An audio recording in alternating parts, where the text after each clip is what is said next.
భారతదేశంలో అత్యంత చలి ప్రదేశం సియాచిన్ గ్లేసియర్. అక్కడ ఉష్ణోగ్రత -50 డిగ్రీల వరకు వెళ్తుంది. ఇక ప్రపంచంలోనే అత్యంత చలి ప్రదేశం అంటార్కిటికా.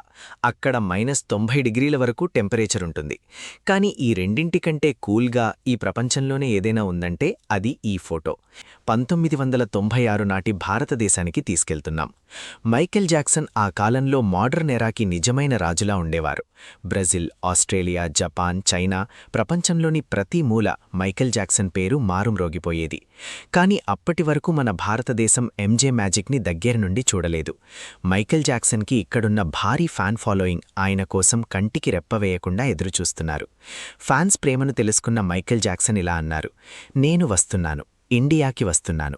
కొందరి ప్రయత్నాలు మరియు మహారాష్ట్ర ప్రభుత్వం సహకారంతో మైకేల్ జాక్సన్ ముంబైలో అడుగుపెట్టారు. రాజ్ ఠాక్రే మరియు సోనాలి బింద్రే ఆయనకి ప్రమాదమైన స్వాగతం పలికారు. ఎంజేని ఒక్కసారి చూడటం కోసం ముంబై మొత్తం రోడ్ల మీదికి వచ్చింది. ఆ తర్వాత మైకేల్ జాక్సన్ మొదటిసారి బాలాసాహెబ్ ఠాక్రే నివాసం మాతోశ్రీకి వెళ్లారు. అక్కడే ఈ ఐకానిక్ ఫోటో క్లిక్ అయింది. ఈ టూర్లో ఇంకా ఎన్నో ఐకానిక్ మొమెంట్స్ ఉన్నాయి. ఆయన స్పేస్ షిప్ ఎంట్రీ, ఆయన స్టేజ్ పర్ఫార్మెన్స్, ఒక ఫ్యాన్తో ఆయన పర్ఫార్మెన్స్ ఆ అమ్మాయిని రాత్రికి రాత్రే స్టార్ని చేసేశాయి. ఈ కన్సర్ట్ అంధేరి స్పోర్ట్స్ కాంప్లెక్స్లో జరిగింది. అప్పట్లో తక్కువ టికెట్ ధర 1500 రూపాయలు. వీఐపీ టికెట్ ధర అయితే 15,000 కంటే ఎక్కువే. ఆ వీఐపీ టికెట్స్ని కేవలం సెలబ్రిటీలు మాత్రమే కొనగలిగేవారు. ఒక ఇండియన్ సెలబ్రిటీతో ఆయనకి ఒక వింటర్ ఎక్స్పీరియన్స్ ఎదురయ్యింది. అది వింటే మీరు ఆయన మీద జలస్ అవుతారు. కన్సర్ట్ తర్వాత మైకేల్ జాక్సన్ ఒక మీట్ అండ్ గ్రీట్ ఈవెంట్కి వెళ్లారు. అక్కడ అనుపమ్ ఖేర్ మైకేల్ జాక్సన్ని చూడగానే కంట్రోల్ చేసుకోలేకపోయారు. మైకేల్ జాక్సన్ వైపు వేగంగా పరిగెత్తారు. ఎంజే సెక్యూరిటీ ఆయనను ఒక అటాకర్ అనుకుని కొట్టబోయారు.